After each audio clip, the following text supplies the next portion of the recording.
আমি স্যার। আসুন। Thank you sir. সালাম আলাইকুম স্যার। ওয়ালাইকুম সালাম। বসেন। স্যার কি নাম আপনার? স্যার আজিজুল ইসলাম। আজিজুল ইসলাম। স্যার আজিজ কোন বিষয়ে পড়াশোনা করেছেন? স্যার আমি মার্কেটিংয়ে চট্টগ্রাম বিশ্ববিদ্যালয়তে মার্কেটিংয়ে অনার্স মাস্টার্স বিবিএ সম্পূর্ণ করেছি। BBA MBA. আচ্ছা, একটু বলেন তো পৃথিবীতে প্রথম কোথায় এই বিবিএ ডিগ্রিটা ইন্ট্রোডিউস করে কারা? স্যার আমার পরিষ্কার ধারণা নেই এই বিষয়ে। আচ্ছা, বিবিএ এটা আসলে কি ধরনের course? Sir professional course. Professional course. আচ্ছা, আপনার মেজর কি ছিল? মেজর ছিল মার্কেটিং। মার্কেটিং। আমরা এটাকে কি বলবো, মার্কেটিংকে বিপণন বলা যাবে? আচ্ছা, মানে বিপণনের আসলে প্রধান শর্তগুলো কি? আপনি যে কোনো একটা পণ্য বাজারে কিভাবে আপনি পণ্যটা বাজারে সরবরাহ করবেন বা মানে নতুন কনজিউমার তৈরি করবেন? স্যার বিপণনের ক্ষেত্রে সবচেয়ে বেশি যে বিষয়টাকে প্রায়োরিটি দেওয়া হয় সেটা হচ্ছে কাস্টমার স্যাটিসফ্যাকশন। এটা হচ্ছে সর্বশেষে কাস্টমার স্যাটিসফ্যাকশনটা যাতে এনশিওর হয়। প্রথমে প্রোডাক্টটা স্যার অফার করার আগে বা প্রোডাক্টটা তৈরি করার আগে প্রথমত কাস্টমারের ওয়ানটা ডিমান্ডটা রিসার্চ করা হয়। কাস্টমাররা কি ধরনের প্রোডাক্ট চাচ্ছে সে অনুযায়ী প্রোডাক্টটা তৈরি করা হয় এবং সেটা অফার করা হয়। এটা সাথে আরও কিছু অ্যাডভান্স দিয়ে এটা অফারিংস হিসেবে কাস্টমারদের কাছে দেওয়া হয়। বিপণন কি কোনো চাহিদা তৈরি করে? স্যার হ্যাঁ, অবশ্যই তৈরি করে। এরকম একটা উদাহরণ দিতে পারবেন? স্যার প্রত্যেকটা প্রোডাক্টেরই তো আগে মানে কোনো মানে চাহিদা ছিল না, এরকম সময় ছিল বিপণনের মাধ্যমে এরকম চাহিদা তৈরি হয়েছে। এই বিষয়ে স্যার যদি আমরা বলি আমাদের সেলফোন, আমরা মোবাইল ফোন যেটা ইউজ করি সেটা তো ডেফিনেটলি ফার্স্টে চাহিদাটা তৈরি করা হয়েছে বাজারে বিপণনের মাধ্যমে। তারপর আমরা আমাদের এখন এটা প্রয়োজন, আমাদের নিডস অ্যান্ড ওয়ান্টের মধ্যে চলে আসছে এটা। এখন আমরা সেটা কনজিউম করছি। এটার মার্কেট তো এক্সপান্ড হয়েছে। আচ্ছা, একটু জিনিস বলেন তো, এই যে পৃথিবীটা এখন বিজ্ঞাপনের পৃথিবী, আপনি কি সেটা বিশ্বাস করেন? জি স্যার। তাহলে কোয়ালিটির প্রয়োজন নেই বিজ্ঞাপন দিয়েই?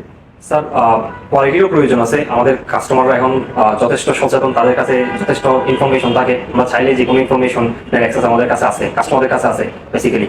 তো কোয়ালিটিও এনশিওর করতে হয়, অ্যাট দ্য সেম টাইম অর্থাৎ দুইটা সমান্তরালভাবে চালাতে হয় আর কি, যে বিজ্ঞাপনও লাগে, অ্যাট দ্য সেম টাইম কোয়ালিটিও এনশিওর করতে হয়। যেমন মনে করেন একটা ঔষধ, হ্যাঁ, মানে একটা র্যাবিসের টিকা। জি স্যার। তো একটা কোম্পানি র্যাবিসের টিকা উৎপাদন করলো, জি স্যার। কিন্তু বাজারে তো এই ওষুধের চাহিদা নেই, কারণ মানুষকে জলাতঙ্ক আক্রান্ত হচ্ছে না, কুকুর কামড়াচ্ছে না। জি স্যার। তাহলে কি করে এই টিকাটা সেল করবে? স্যার এটা হচ্ছে এটাকে বিজ্ঞাপন মানে বিপণনের ভাষায় এটাকে আনসল প্রোডাক্ট বলে আর কি। যেগুলোর আসলে এই চাহিদাগুলো তখনই তৈরি হয় যখন মানে চাহিদা যখন তৈরি হয় তখনই অফার করা হয়। যেমন আমাদের এই ধরনের একটা ব্যাপার হচ্ছে, আমরা যে ফিউনারেলে যে গুলো ইউজ করি, কাপড়, এগুলো কাইন্ড অফ সে ধরনের আনসল প্রোডাক্ট। সেগুলো চাহিদা তৈরি হলেই তখন এখানে স্ট্র্যাটেজিটা হচ্ছে চাহিদা তৈরি হলেই এগুলো সেল হবে। এটা পুশ করার, মার্কেটে পুশ করার কোনো ওয়ে নাই, ইথিক্যালি নাই স্যার। আচ্ছা, এরকম কি আনএথিক্যাল কোনো প্র্যাকটিস আছে? থাকতে পারে স্যার, এই ধরনের আনএথিক্যাল প্র্যাকটিস থাকতে পারে। মানে এই ধরনের স্যার কিছু কনস্পাইরেসি থিওরিও তো আমাদের কোভিড নিয়েও আছে স্যার। কনস্পাইরেসি থিওরি চলমান কোভিড যে সময় হচ্ছে একটু মানে বিপণনের কনস্পিরেসি থিওরিটা একটু বলেন তো। স্যার। মানে এই ধরনের একটা কোভিডের সময় একটা ব্যাপার ছিল, কনস্পাইরেসি থিওরি ছিল কি যে এটা বাজারে মানে যে এটা একটা জীবাণু বাজারে ছড়াই দেওয়া হয়েছিল, যাতে এই যে যারা ভ্যাকসিন সেল করছে তারা ফাইন্যান্সিয়ালি তারা একটা গেইন করতে পারে। এই ধরনের একটা থিওরি বাজারে তখন চলমান ছিল। আচ্ছা, বিপণনের জগতে কাকে মানে ফাদার অফ মার্কেটিং বলা হয়? Sir Philip Kotler. ফিলিপ কটলারের দুটো সূত্র বলেন, বিপণনের সূত্র। দুটো সূত্র পৃথিবীব্যাপী বিখ্যাত। স্যার ওই ধরনের মানে স্পেসিফিক সূত্র তো স্যার আমার জানা নাই, তবে উনি সবসময় customer satisfaction, customer needs and wants, এটাই হচ্ছে উনি সবসময় এটাকে। এই বিষয়ে তার কি কোনো বইয়ের নাম বলতে পারবেন আপনি? জি স্যার। তার দুটো বই খুব জনপ্রিয়, একটা হচ্ছে প্রিন্সিপালস অফ মার্কেটিং, একটা হচ্ছে মার্কেটিং ম্যানেজমেন্ট। গুড। আপনার প্রথম পছন্দ কি? স্যার প্রথম পছন্দ বিসিএস পুলিশ। পুলিশের ইলাবোরেশনটা বলেন তো। স্যার পুলিশের স্যার 6টা বর্ণ আছে স্যার। প্রথম বর্ণ পিডি হচ্ছে পোলাইট, ওডি হচ্ছে obedient, LDA loyal, ID intelligent, CDA sir সিটটা স্যার মনে করতে পারছি না কি দিয়ে এফিশিয়েন্ট। যেটা মনে করতে পারছেন না ওটা কি আপনার মধ্যে আছে? স্যার স্যার আমাদের ওটা হচ্ছে সাহস, কারেজিয়াস, সাহস, ওটা কি আছে আপনার? স্যার আমি মনে করি আমার কাছে আছে। সময়ের সাথে সাথে স্যার সেগুলো ইমপ্রুভ করার মতো ব্যাপারগুলো। তো একটা প্রচলিত কথা আছে, বোকারা সাহসী, এটা কি আপনি বোঝেন? জি স্যার। বোকারা সাহসী বলা হয়। স্যার এটা হচ্ছে স্যার সাহসী স্যার, বোকারা না, বুদ্ধিমানরাও সাহসী হয়। এটা হচ্ছে কাইন্ড অফ অ্যান্টিথিসিস আর কি স্যার এটা। আচ্ছা, গুড। বাংলাদেশের পুলিশ একটা কলোনিয়াল পুলিশ। আমরা উত্তরাধিকার সূত্রে এই পুলিশ ব্যবস্থাটা পেয়েছি, কলোনিয়াল উত্তরাধিকার। জি স্যার। ব্রিটিশ চলে গেল, পাকিস্তান এসেছিল, এরপর স্বাধীনতা বাংলাদেশ, কিন্তু এখন আমাদের পুলিশের সেই কলোনিয়াল মেন্টালিটিটা পরিবর্তন হয় নাই। কিন্তু কেন? স্যার এটার প্রথম কারণ হতে পারে হচ্ছে আমাদের আমরা যে আইনগুলোর মাধ্যমে পুলিশকে চালাচ্ছি বা পুলিশ রান হচ্ছে, সেই আইনগুলো পরিবেশিক আমলের ম্যাক্সিমামই, সেগুলো খুব বেশি চেঞ্জ হয় নাই, বেশি চেঞ্জ আসলে মডারেট করা হয় নাই, সময়ের সাথে সাথে আপডেট করা হয়নি। এটা একটা কারণ। আর একটা হচ্ছে পুলিশের কিছু যে আমরা আমাদের বাংলাদেশের আমলাতান্ত্রিক যে ব্যাপারগুলো, জটিলতা, এগুলো তাদের মধ্যে হয়তো বা রয়ে গেছে, এই ধরনের একটা বিষয় থাকতে পারে স্যার। আচ্ছা, বাংলাদেশের পুলিশ কোন আইন দ্বারা পরিচালিত হয়? স্যার পুলিশের বাইবেল বলা হয় পিআরবি কে, পুলিশ বেঙ্গল। এটা কি ইলাবোরেশন করেন? বেঙ্গল রেগুলেশন। পুলিশ বাংলাদেশ নয় কেন? এটার নাম পুলিশ রেগুলেশন বাংলাদেশ হতে পারতো না? এত বছরও বাংলাদেশ হয়নি কেন? স্যার ব্রিটিশ আমলের কিছু আইনকে আমাদের পার্লামেন্ট এখনো প্রাসঙ্গিক মনে করে এখনো রেখে দিয়েছেন, ওগুলোকে রেকটিফাই করা হয়নি, চেঞ্জ করা হয়নি। আপনি কি মনে করেন যে পিআরবির কারণেই পুলিশের এখনো ব্রিটিশ মানসিকতা, মানে কলোনিয়াল মানসিকতা রয়ে গেছে? স্যার কিছু ক্ষেত্রে তো অবশ্যই কিছু চেঞ্জ, সময়ের সাথে সাথে স্যার আরো ডাইনামিক করার জন্য পুলিশকে আরো কিছু আপডেটের তো প্রয়োজন আছে। বাংলাদেশের পুলিশ সংস্কারের জন্য আপনি দুটো পরামর্শ দেন পুলিশকে, আপনি জনমুখী পুলিশ করার জন্য। স্যার পুলিশকে জনমুখী করার ক্ষেত্রে প্রথমত আমি যেটা মনে করি স্যার, প্রথমত পুলিশের জবাবদিহিতা বাড়াতে হবে।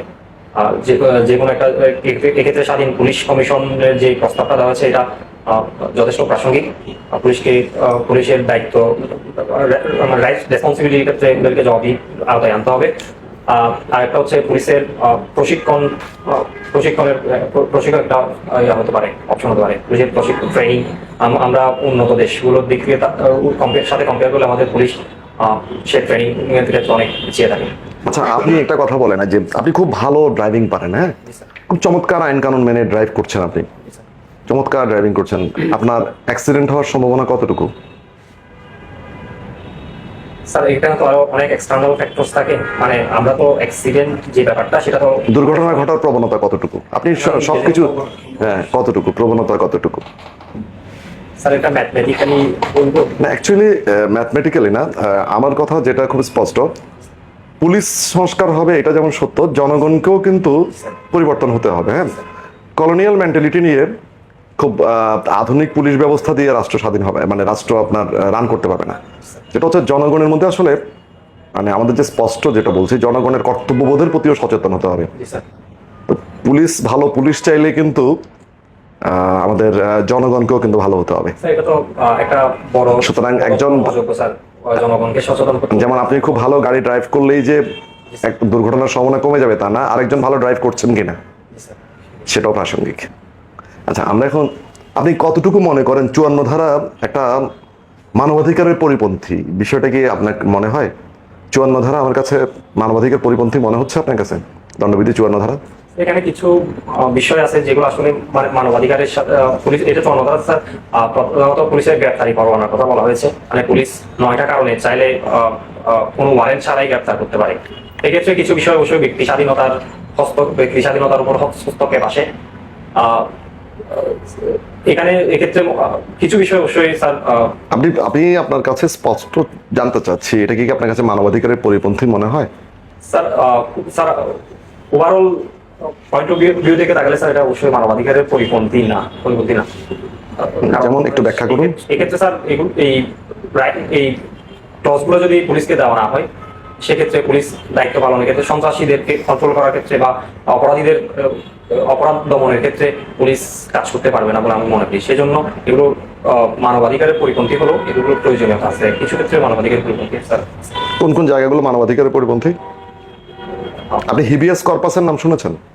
স্যার নাম শুনেছি হিবিয়াস কর্পাস কি? স্যার, এই মুহূর্তে মনে করতে পারছি না। আচ্ছা আচ্ছা, বন্দির কিছু মানবাধিকারের কথা বলেন তো। কিছু বন্দির কি মানবাধিকার থাকবে? স্যার হ্যাঁ, আমাদের সংবিধানে ৩৩ নম্বর অনুচ্ছেদে যারা মানে গ্রেপ্তারকৃত ব্যক্তি দুটো রাইট তাদেরকে দেওয়া হয়। একটা হচ্ছে স্যার তারা 24 ঘন্টার মধ্যে তাদেরকে নিকটস্থ ম্যাজিস্ট্রেটের আদালতে হাজির করতে হবে। একটা হচ্ছে তারা তাদের ইচ্ছা অনুযায়ী আইনজীবী নিয়োগ করতে পারবে। তাকে আত্মপক্ষ সমর্থনের সুযোগ দেওয়া হবে না তাকে? হ্যাঁ স্যার, আত্মপক্ষ সমর্থন স্যার, ওই যে আইনজীবী নিয়োগের ব্যাপারটা হচ্ছে আত্মপক্ষ সমর্থন। আচ্ছা, বাংলাদেশ পুলিশের এন্ট্রি পয়েন্ট কয়টা? 3টা স্যার। কি কি? Constable, SI, SP। এসপি। তো সার্জেন্ট নিয়োগ করবেন না আপনি? স্যার সার্জেন্ট ওটা স্যার SI সমান্তরাল। না, সমান্তরাল না, সার্জেন্ট আরেকটা গেট দিয়ে প্রবেশ করে। আচ্ছা, পুলিশ ডিপার্টমেন্টের সর্বনিম্ন কর্মকর্তা কি? কনস্টেবল। কেন কনস্টেবল কর্মকর্তা? তো কর্মচারী হওয়ার কথা। সরি স্যার, কর্মকর্তা SI। কেন কনস্টেবলকে আপনি কর্মকর্তা বলবেন না? স্যার আমাদের পিআরবি, অ্যাকর্ডিং টু পিআরবি অনুযায়ী একজন কনস্টেবল উনিও কিন্তু কর্মকর্তা, কারণ উনি সিদ্ধান্ত দিতে পারেন। সরি স্যার, আমার আচ্ছা। কাউন্টার টেররিজম ওটা কি? স্যার কাউন্টার টেররিজম শব্দটা আমার মানে প্রথম হয়েছে ওয়ার অন টেরর থেকে 2001 সালে, যখন 9/11 ঘটনার পরে মার্কিন যুক্তরাষ্ট্র সন্ত্রাস দমনের নামে মধ্যপ্রাচ্যে, বিশেষ করে ইরাক, আফগানিস্তান এই অঞ্চলগুলোতে তারা হামলার বৈধতা তৈরি করে। এটা খুব জনপ্রিয় একটা হচ্ছে স্যার ওয়ার অন টেরর। এরপরে প্রত্যেকটা দেশ এই বিষয়টাকে গ্রহণ করে, ইভেন ইনস্টিটিউশনালিও পুলিশের মধ্যে, যেমন আমাদের বাংলাদেশ পুলিশের মধ্যে কাউন্টার টেররিজমের একটা ইউনিট রয়েছে, CGTC। আচ্ছা, 2016 সালে। পুলিশ স্টেট নাম শুনেছেন? পুলিশ স্টেট, পুলিশ স্টেটটা কি? স্যার পুলিশ স্টেট হচ্ছে এমন একটা রাষ্ট্র যেখানে সরকার বা সরকারের বাহিনী নাগরিকের অধিকারের উপর হস্তক্ষেপ করে এবং নাগরিকের মানবাধিকার, মৌলিক অধিকার পূর্ণ করে। এই ধরনের স্টেটকে বলা হয় পুলিশ স্টেট। এই ধরনের স্টেটের স্যার উৎকৃষ্ট উদাহরণ হতে পারে স্যার উত্তর কোরিয়া। উত্তর কোরিয়া। আপনার উত্তর কোরিয়া। আচ্ছা, আপনার দ্বিতীয় পছন্দ কি? Sir BCS administration. বিসিএস প্রশাসন। শাসন এবং প্রশাসনের মধ্যে পার্থক্যটা কি?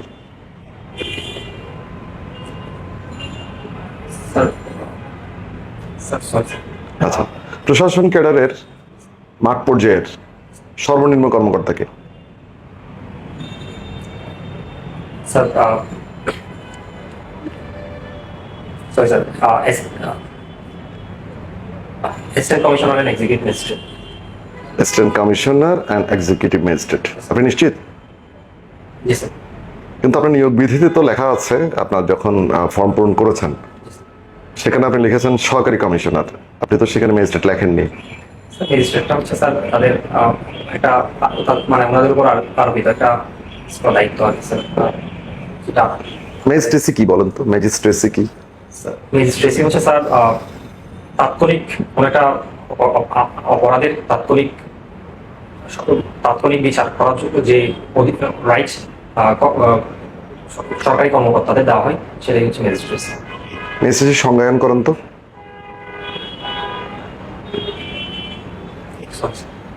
আচ্ছা, জেনারেল ক্লজেস অ্যাক্টের নাম শুনেছেন? 1897 সালে জেনারেল ক্লজেস অ্যাক্ট। আচ্ছা, ঠিক আছে। মাঠ পর্যায়ে সরকার প্রধানের প্রতিনিধিকে? মাঠ পর্যায়ে সরকার প্রধানের প্রতিনিধি? সরকার প্রধানের প্রতিনিধি মুখ্য সচিব। মাঠ পর্যায়ে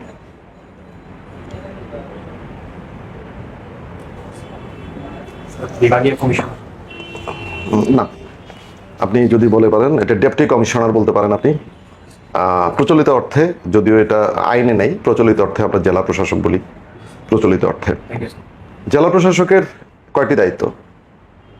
তিনি মোট কি কি দায়িত্ব পালন করেন? একজন জেলা প্রশাসক বা ডিস্ট্রিক্ট কমিশনারের?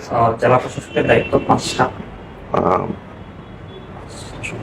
আচ্ছা ঠিক আছে, আমরা এখন অন্যদিকে যাই। আহ, আপনি বলেছেন আপনার বিপণন বিষয়ে পড়াশোনা করেছেন, এটাকে মার্কেটিং বললে আমাদের সবচেয়ে ভালো হয়।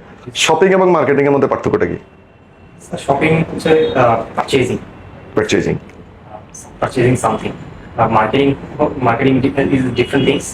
মার্কেটিং হচ্ছে স্যার কোনো প্রোডাক্ট কাস্টমারকে অফার করা। কোনো অফার প্রোডাক্ট করার যে মেকানিজমটা, টোটাল মেকানিজমটা, সেটা মার্কেট রিসার্চ থেকে শুরু করে প্রোডাক্ট বানানো, প্রোডাক্ট অফার করা এবং এটা প্রোডাক্টের ফিডব্যাক নিয়ে প্রোডাক্টটা আরো ইমপ্রুভ করার যে চক্রটা, আচ্ছা। সেটাই হচ্ছে স্যার মার্কেটিং। আচ্ছা ঠিক আছে, আমরা একটু এই অন্যদিকে যাই। এখন আমাদের যে সরকার ব্যবস্থা আছে, এই সরকার ব্যবস্থাটাকে কি নামে অভিহিত করি আমরা? স্যার স্যার এটা এককেন্দ্রিক সরকার না, এক কেন্দ্রিক না, মানে একটা নাম দিয়েছি আমরা, এই সরকার একটা নাম দিয়েছি। গণপ্রজাতন্ত্র না, ইন্টেরিয়াম বা কি ধরনের কি সরকার? সরি স্যার, এটা কি? Interim government. আচ্ছা, এই সরকার কোন আইন বলে গঠিত হয়েছে? স্যার এটা বাংলাদেশে এটা মূলত sir doctrine of necessity. Doctrine of necessity, okay. না, doctrine of necessity, doctrine of necessity এটা একটু এক্সপ্লেইন করেন আপনি, এটা কে দিতে পারে ডক্ট্রিন অফ নেসেসিটির? স্যার এটা দেওয়ার স্যার কোনো নির্দিষ্ট কোনো কর্তৃপক্ষ নেই। এটা হচ্ছে স্যার প্রয়োজনে, যখন অন্য কোনো উপায় থাকে না, মানে কাউকে না কাউকে তো দায়িত্ব নিতে হবে, কাউকে না কাউকে তো দায়িত্ব, কে দায়িত্ব, এই দায়িত্বটা কে নিয়েছে? স্যার আমাদের বাংলাদেশে যদি বলি, সেটা হচ্ছে সুপ্রিম কোর্ট। তাদের 106 বাংলাদেশ সংবিধানের 106 নম্বর অনুচ্ছেদ মোতাবেক যে তাদের তত্ত্বাবধানমূলক উপদেশমূলক এখতিয়ার আছে, ওই এখতিয়ারের বলে তারা একটা সুপারিশ করেছে যে এই অবস্থায় একটা অন্তর্বর্তীকালীন সরকার গঠন হতে পারে। ওই অনুসারে আমাদের ডক্ট্রিন অফ নেসেসিটির উৎপত্তি কোথা থেকে হয়েছে, এটার রুটটা কোথায়? স্যার এটা সম্ভবত ব্রিটেনে। না, এটা ক্লিয়ার হয়নি। আচ্ছা, আমরা একটু ইয়েতে যাই। ভারত পাকিস্তান কিছুদিন একটা যুদ্ধ হলো, যুদ্ধের স্থায়িত্বকাল কতদিন? 12 দিন। না, গতকাল এই যুদ্ধের আমরা রেশ দেখতে পেয়েছি কোথায়? স্যার এটা হচ্ছে পাকিস্তানের সাথে সৌদি আরবের একটা প্রতিরক্ষা চুক্তি হয়েছে। না, ওটা না। আমরা এই যুদ্ধে ভারত পাকিস্তানের একটা রেশ আমরা দেখতে পেয়েছি। মানে আমরা চাইনি, এটা বিশ্ব মানুষ এটা চায় না, কিন্তু আমরা তার কি বলবো, আগুনের উষ্ণতা, উষ্ণতা বলবো না, উত্তাপ বলবো। উষ্ণতা তো ভালো জিনিস, উত্তাপ, উত্তাপ দেখতে পেয়েছি কোথায়? ভারত পাকিস্তান যুদ্ধে স্যার ভারত পাকিস্তানের ক্রীড়াঙ্গনে এটার একটা উত্তাপ আমরা দেখতে পেয়েছি কোথায়? সাম্প্রতিক ক্রিকেট খেলা হচ্ছে না, কোথায় টুর্নামেন্টটা কোথায় হচ্ছে? Asia cup. হ্যাঁ এশিয়া কাপ হ্যাঁ, সেখানে কি হয়েছিল জানেন সেটা? খেয়াল করেননি আপনি? স্যার কতখানি পরীক্ষা ছিল। এটা বিগ ইস্যু, এটা বিগ ইস্যু ছিল। আচ্ছা, আমরা এরপরে আসি। পিং পং ডিপ্লোমেসির নাম শুনেছেন? এটা কি? এটা পিং পং মানে হচ্ছে স্যার টেবিল টেনিস। এটা এই পিং পং ডিপ্লোমেসিটা হয়েছিল স্যার 1971 সালে, যখন স্নায়ুযুদ্ধের সময়, যখন মার্কিন যুক্তরাষ্ট্রের সাথে সোভিয়েত ইউনিয়নের যখন দ্বন্দ্ব পরিস্থিতি চলতেছিল, তখন সমাজতান্ত্রিক মতবাদের রাষ্ট্র হওয়া সত্ত্বেও চীনের সাথে রাশিয়ার একটা যে দূরত্ব তৈরি হয় স্যার, তাদের সমাজতন্ত্রের একটা মধ্যে একটা ইন্টারনাল ক্ল্যাশের কারণে। তো এই সুযোগটা স্যার নিয়েছিল যুক্তরাষ্ট্র। ওই ওই অবস্থায় যুক্তরাষ্ট্র আর চীনের মধ্যে যে যুক্তরাষ্ট্রকে চীন সরকার যুক্তরাষ্ট্রের টেবিল টেনিস দলকে তাদের দেশে খেলার জন্য আমন্ত্রণ জানায়। এইটা তাদের মধ্যে একটা সম্পর্ক উন্নয়নের একটা সিঁড়ি হিসেবে কাজ করে। এটাকে বলা হচ্ছে sir ping pong diplomacy. Good. আচ্ছা, এখন আমরা একটু অন্যদিকে যাই। হ্যাঁ, বাংলাদেশ পুলিশে অফিসার হিসেবে একজন, এটা এএসপি, সুপারিনটেন্ডেন্ট অফ পুলিশে জয়েন করার জন্য আপনার কি কি যোগ্যতা রয়েছে? আপনি কি নিজেকে এই পদের জন্য যোগ্য মনে করছেন? অবশ্যই স্যার। এর পেছনের যুক্তিগুলো বলেন। স্যার আমি মনে করি আমি যথেষ্ট ধৈর্যশীল। আমার প্রথম ব্যাপার হচ্ছে এটা। একটা হচ্ছে স্যার আমি সময়ের সাথে সাথে, আমি মনে করছি আমি সময়ের সাথে সাথে নিজেকে আপডেট করতে পারবো।